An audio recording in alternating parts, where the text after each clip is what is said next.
কথাও বলছে একদম অসাধারণ, যেমন হাত চলছে তেমনিও মুখ চলছে। অসম্ভব। এর পুরো কিছু তো চাইনিজ পড়া, এর পুরো কিছু তো চাইনিজ ওই চাইনিজ পড়া, চাইনিজ পড়া খেলে এনার্জি আসবে। সচল করে দেবো। আমার কি 48 বছর অচল করছিল, পুরোপুরি সচল করে দিয়েছি। চাইনিজ পড়া মনে না 48 আমরা 48 বছর বয়স। আমাদের ব্যাপারটা কি জানো, আমাদের হাত যেরাম চলে আমাদের মুখও সেরাম চলে।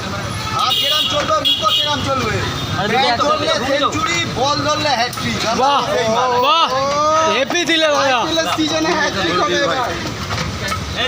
অনেকে ভাবছে যে আইপিএল এ টিআরপি পাবো না, অনেক ব্লগার আসে ভয় পাচ্ছে, ঠিক আছে, কিন্তু চাইনিজ স্পট এমন একটা দোকান যেখানে টিআরপি নাম্বার 1, আইপিএলকে মানে হারিয়ে দিয়েছে।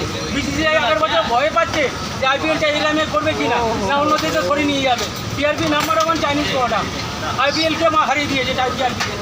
ও সেরা সেরা একদম, খালি 4 আর 6 সিঙ্গেল রানের কোনো ব্যাপার নেই, তাই তো? একদম কোনো 6 বোঝা যাচ্ছে না, তুই 6 মাঠের বাইরে পাঠাবো, মাঠের বাইরে।